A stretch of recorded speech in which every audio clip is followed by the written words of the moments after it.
Природа Якутии удивительна и таинственна.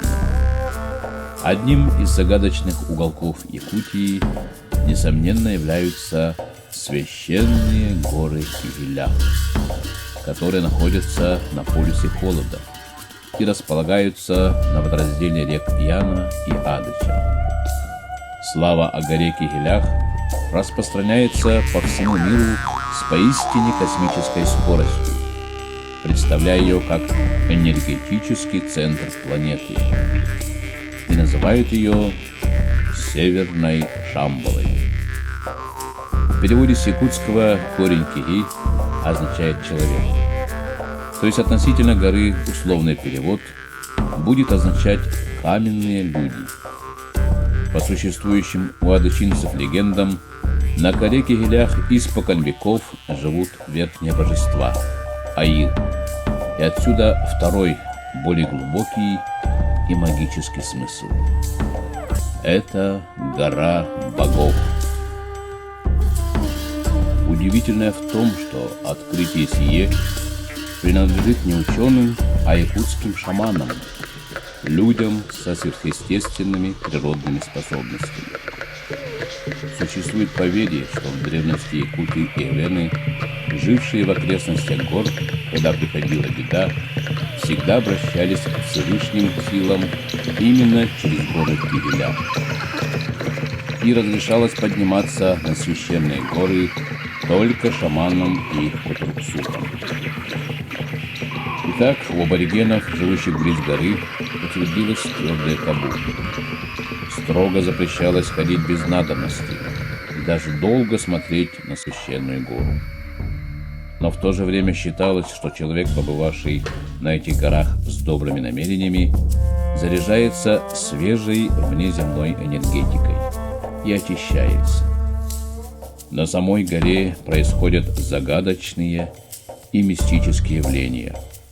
Исполняются желания, происходит омоложение, оздоровление организма, перерождение души и интеллекта, раскрытие скрытых возможностей человека. Меняется ритм жизни на более активный, появляется эйфорическое, счастливое состояние. Природное наследие Верхояния составляет основу потенциального богатства республики. Причем в 21 веке настоящей ценностью мирового масштаба, несомненно, будет являться экологически чистая природа, которая дает огромный восстанавливающий эффект на планете Земля.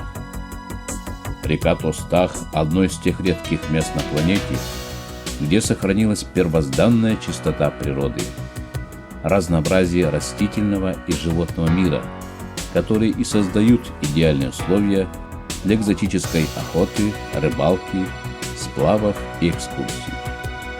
Здесь выявлены 215 видов высших растений, из них 68 видов лекарственных растений, разрешенных к использованию научной медицины. По утверждениям тостахских охотников, там есть ключи с живой водой, якобы дающей долголетие, здоровье, очищение. Известно, что на дне тостахских ручьев бьют геотермальные ключи, защищающие экологические растения от холода и создающие устойчивый микроклимат, где тополя и лиственницы достигают гигантских размеров, до 2,5 метров в окружности и 30-40 метров по высоте, а густые рябиновые заросли высотою до 7-10 метров. Местная легенда гласит, жил великий охотник Бачан, который добыл 99 медведей, а 100-й с особой отметиной смертельно ранил его самого. Перед смертью он завещал своим сыновьям и потомкам беречь матушку природу и ее обитателей. Это завещание передается из поколения в поколение. И вот один из потомков Бачана, Владимир Христофорович Чириков, построил туристическую базу на родине предков, чтобы люди любовались природой и берегли ее. а рядом находится конебаза, занимающаяся разведением местной породы верхоянских лошадей, которые являются потомками древних ископаемых лошадей. И самое главное и привлекательное для каждого туриста – это то, что он сюда едет как искатель и первооткрыватель, потому что этот девственный уголок планеты недостаточно изучен и обследован, и в настоящее время целиком покрыт ореолом мистики и таинственности. Потому каждого, кто едет в эти края, ждут великие открытия и познания во многих областях.